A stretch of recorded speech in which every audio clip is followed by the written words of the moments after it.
If you're looking to build an in-ear monitor rack for your band, but you're on a budget, what's the most affordable option out there to set up a good wireless in-ear monitor rack? In-ear monitor racks can get very expensive. Most of the time, they're multiple thousands of dollars, and not everyone can afford that. What is the most affordable option that works for an in-ear monitor rack? I've tried so many in-ear monitor setups over the years, I've lost count. This video is based on my experience over the years. There's 5 things that you're going to need. So the first one is going to be a mixer. All of the instruments are going to plug into the input to be mixed, and then all of the in-ear monitors are going to be plugged into the output. But the Behringer XR18 is the best bang for the buck, in my opinion, and it's right for most band setups, especially on an affordable budget. So you will have to make some adjustments based on how many musicians are in your band and how many in-ear monitors that you need. Next up is the in-ear monitor systems. There are so many options out there for wireless in-ear monitors. The main one that I just recommend for the best budget-friendly one is the Phoenix Pro PTM10 model. We've used these for years. They're great.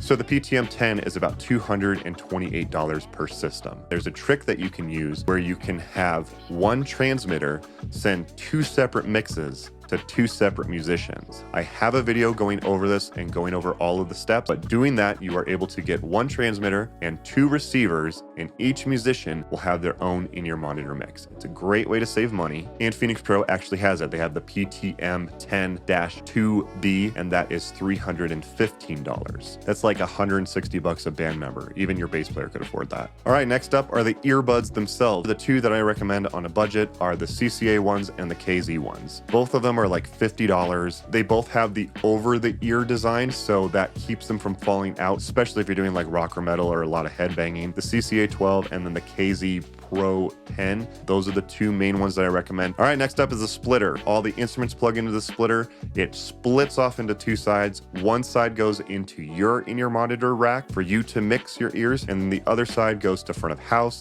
so that they can mix what the audience is going to hear. The most common one that I've seen is the Seismic Audio one. That's the most affordable one. You got 16 channels. That one runs about $250. And finally, the rack case to put all of this together. The ones I like are by Multicomp Pro. I've used these for years. They're like $130 for a 6U rack. There is one thing that I highly recommend that you get, and that is a power conditioner, a rack mount power conditioner. I'm a big fan of Furman power conditioners. They do have the M8 series, which runs about $85. All right, and we're done. So let's total it all up. So we're looking at about $1,830 for the total. If you do think that's a lot, keep in mind that's 1/5 the price of what we talked about earlier about a common in-ear monitor rack setup. And also, even though this is an affordable in-ear monitor rack, there are still ways to do this cheaper. However, this is, in my opinion, how to do it the right way at an affordable price.